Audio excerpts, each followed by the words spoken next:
Je fais des bronchites chroniques asthmatiques, donc j'ai commencé quand même à avoir un petit peu peur au début. Mon mari et mon fils travaillaient. Quand ils rentraient du boulot, ils se déshabillaient complètement. Ils allaient directement à la douche pour pas me contaminer à moi. Je suis restée quand même 3 semaines sans sortir. De voir la ville toute éteinte, il n'y avait personne dans les rues. Même en rigolant, je disais que Walking Dead. On a eu un choc comme tout le monde. On nous a averti que les magasins allaient fermer. Après, on a eu un peu de sidération parce qu'on a dit « Ouh là là, on va être en première ligne pour le Covid ».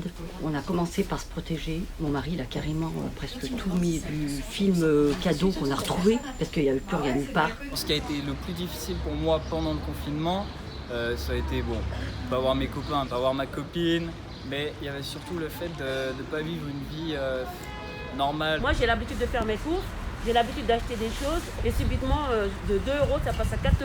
Et j'ai l'habitude d'acheter une bouteille d'huile à 1,43 €, ça passe à 1,79 €. Il y a beaucoup de circulation sur Sénou, sur Annecy.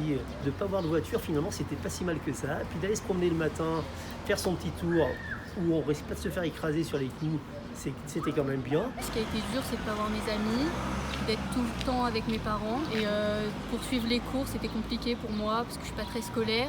C'est compliqué de rester avec ses parents. Ils sont tout le temps là à nous parler, à nous dire de faire ci. Le plus difficile a été les relations humaines, pas pouvoir voir nos amis, la famille, les petits-enfants. On est bien content d'avoir le support numérique avec le WhatsApp.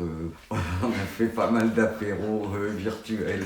Même si on a les outils maintenant qui nous permettent d'être restés proches et tous les outils informatiques, il y a quand même la relation humaine qui manquait. Le fait de ne pas travailler, ça m'a beaucoup tendu. Je pensais à tous les problèmes de la vie, à pourquoi ça se passait maintenant, pourquoi nous, beaucoup de choses. Et même je me suis posé beaucoup de questions sur ma vie personnelle ou ma vie professionnelle. Mon entreprise s'est arrêtée, donc j'étais en confinement dès que tout s'est arrêté. Après, il a fallu s'occuper, mettre en place une nouvelle vie, du nettoyage, du tri, comme tout le monde a dû faire, je pense.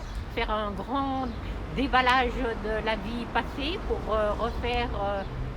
reconstruire une nouvelle vie.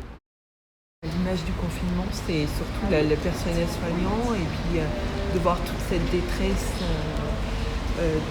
des gens qui étaient malades. On a applaudi tous les soirs à 20 h.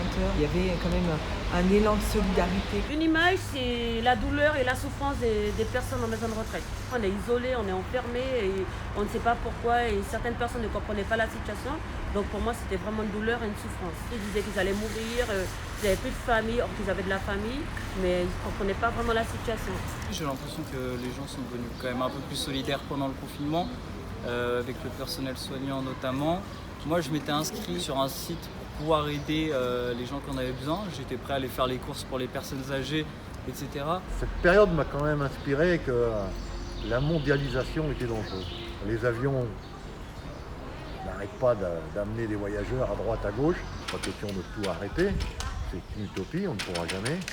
Mais je pense qu'il va falloir être beaucoup plus vigilant au point de vue contrôle sanitaire.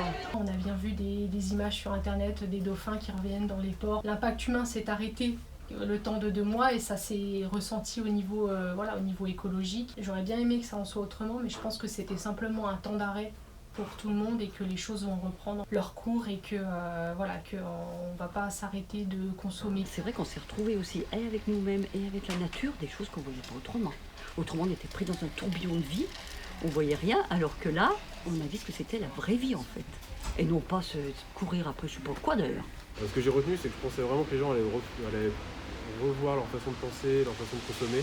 Et finalement, on voit les gens qui ont fait la queue au McDo pendant 3 heures dès que c'est le premier jour de réouverture. En ayant vécu le Covid, ça nous a peut-être ouvert le cœur. Plus d'amour, plus de respect pour l'autre. Quelque chose qui a changé maintenant dans la personne elle-même. On se connaissait pas, on se faisait coucou d'un balcon à un autre. Ça nous a reliés, on va dire. Ça refait comme une pigne, comme on dit chez moi. C'est plus comme un ananas.